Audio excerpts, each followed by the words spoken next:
Viking who wouldn't kill a dragon. First to ride one, though. So let me start by saying congratulations. I'm sure you're hearing that from everyone, but you guys did a fantastic job. I'm going to mostly give credit to Bill Pope. It's not God, amazing. Yeah. I was going to mess around, but no, he did a great job. And I actually want to talk specifically about that. Like, one of the things I think is just so well done is the way the flying scenes were shot. And can you sort of tell people about like how it's practical, but like on a gimbal, it's like, it's really cool. I mean, what we wanted is we wanted of course we just wanted the CGI to look as amazing as possible. We didn't want, you watch a movie and the CGI could be incredible, but one shot that's iffy, it kind of takes you out of it. So our mission was, to keep you in it the entire time. And what we did is, for all the scenes of Hiccup on Toothless, they created this giant gimbal thing, which is like a mechanical bull. And basically, whatever they programmed the CGI dragon to do, the gimbal would do the exact same thing with me on top of it. So it was very fluent and smooth. So they made that transition really cool. But all those flying scenes were a lot of fun, and I'm glad they turned out very well. It was interesting because, for us, it was, despite the fact that we were in it, you kind of have no idea how the final product's going to look. And there was something really...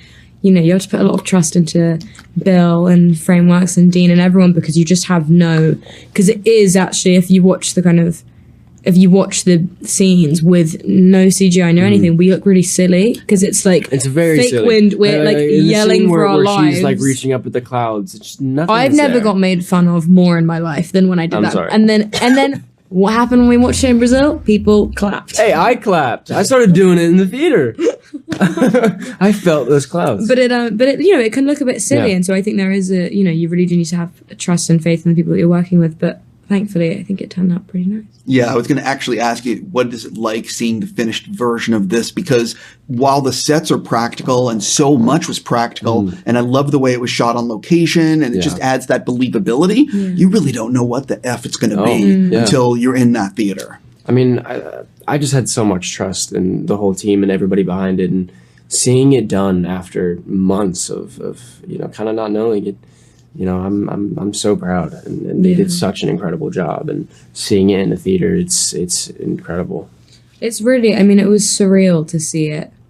And I know everyone says this when they have a movie coming out, but I really do think that it needs to be seen on like the biggest screen you can find, because it's just it's so immersive. And I think there's something, really you really kind of do feel like you're flying. And I think there's something really, when you don't know what it's going to look like, seeing it for the first time, it made me I'm the worst at watching myself ever. I can't do it at all. And even I was at times really mid-movie, Mason talked to me, I can't watch this. I was like, I can't do this is just no. But even, despite that, I was able to like be fully into it, because it's just, by the third act, you're just right there with all of them. It was really cool. Yeah, Dean also told me that like over an hour is in full screen IMAX. So when but you're not alone, because I've spoken to so many actors that, they go to the premiere, they're on stage, they wave, and then they just walk right out. Yeah. They are not watching. So I'm switching gears completely. I'm obsessed with getting more people into movie theaters to see, because that's where movies should be watched. Yeah. So for both of you, do you have a favorite movie theater? It really just depends. For me, this is... there was this always broke down theater next to my house, and it was super crappy. The seats were always breaking down, but I remember my dad worked a lot, and he would get off work on Fridays, and I used to be so excited because that's when he'd pick me up from school, and we'd always go to the movies, and we'd see a movie, and we'd sit in that crappy movie theater and get that hot dog, and just sitting there with my dad was everything to me. I really love the I have two, but the Prince Charles Cinema in London is just so gorgeous and so wonderful, and they always show some pretty cool stuff there. So I really, really love that movie theatre. And then also, very small, but the Lexi in Kensal Rise is a really... Alamo Draft House. That's also good. It's a really good one. I've been doing this a long time, and I'm confident I'm going to interview you guys again down the road. So I'm just curious, at this moment in your life, what's your favorite movie? Do you have one, or like top three? Because I'm curious if I ask you again in like 10 years what you're going to say. Well, could we do one? Do you have one standalone one, or do you want to do more than one? I have one in my head right now. Okay, go. Spider-Man 2. Bill Pope, actually. Hell the yeah, cinematographer Bill who Pope. did this. So I drilled him on questions. Paper Moon is my favorite movie ever. These were not answers I was expecting, but that's the greatest thing about movies is that Yeah. you don't know what you're gonna. You know what I mean? I mean, of course, I could say like artistically made films, Oh. which I completely love. Like, but there's something about what I love so much about film is, you know, they can dress so differently from each other, but you know, you can just watch them and have a great time. And Spider-Man 2 is I've watched that over 50 times. Paper Moon is my favorite movie, but Paddington 2 is the best film I've ever seen. There we in my go. life. That's a good answer. Is hands down. That's a good answer. But for everyone watching, anyone who has not seen Paddington and Paddington 2, they're both masterpieces. It's They're ridiculous. And Hugh Grant in that film is. It's not even. I don't even. Yeah, we're on the same. Who's Paddington's voice? Ben Whishaw. Yes, and he was in Black.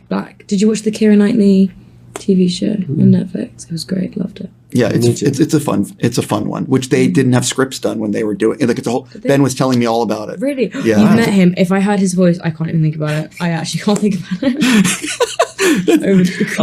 That's very funny. So I saw a video of you guys at Epic Universe. Yeah. And so I can't imagine what it's like for you two to roll in because it must be like rock stars rolling into something.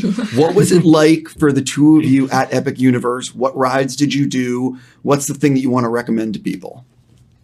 I mean, you just gotta go to Burke and see it for yourself. Like it's I've seen videos like beforehand. Me and Nico were talking about it, and getting there and seeing it like in person. It's unlike insane. anything I've ever But seen. you really feel like you're in Burke. Like every like pothole on the ground is themed. Like bathroom signs. Like you're like every attention to detail is masterful. It was wild. I do think I have to say all of the universes that they've made in Epic Universe Oh, are awesome. amazing. Yeah. But I do think Burke is the best. I think you might be biased, but you're probably A right. little bit, but I think I definitely have to touch on one other thing, which is the fact that this hasn't come out yet, but I know how awesome it is. It's going to be a huge hit. Universal fully believes in it because they've already announced the sequel. So this is one of those interesting things because we know what's coming as fans. And so, you know, it's not like what's the sequel about? We know. But I'm curious for the two of you, what are you excited to film that was in the animated sequels that you will hopefully get to do in live action? Yeah, I mean, what I'm so excited about is, you know, Dean has been, I can't say much, but Dean has been giving us some fun new ideas. we were at dinner with him the other night and grilling him Yeah, about what but, he's doing with it. but he has a lot of new ideas and a lot of cool stuff that I'm excited to see, you know, done for the first time. And yeah, that's all I can say. And I want to wear the suit. I want to wear the suit and have the fire sword. So yeah. I think just the fact that we even get to, I can't even think about specific moments or anything. I think the fact that we even have a chance to do another one is just like ridiculous. It's so exciting. I'm very happy that they're working on it. I got to go. I'm out of time. I just want to say congrats and good luck with the rest of your speed dating. Thank you so Thank much. you very much.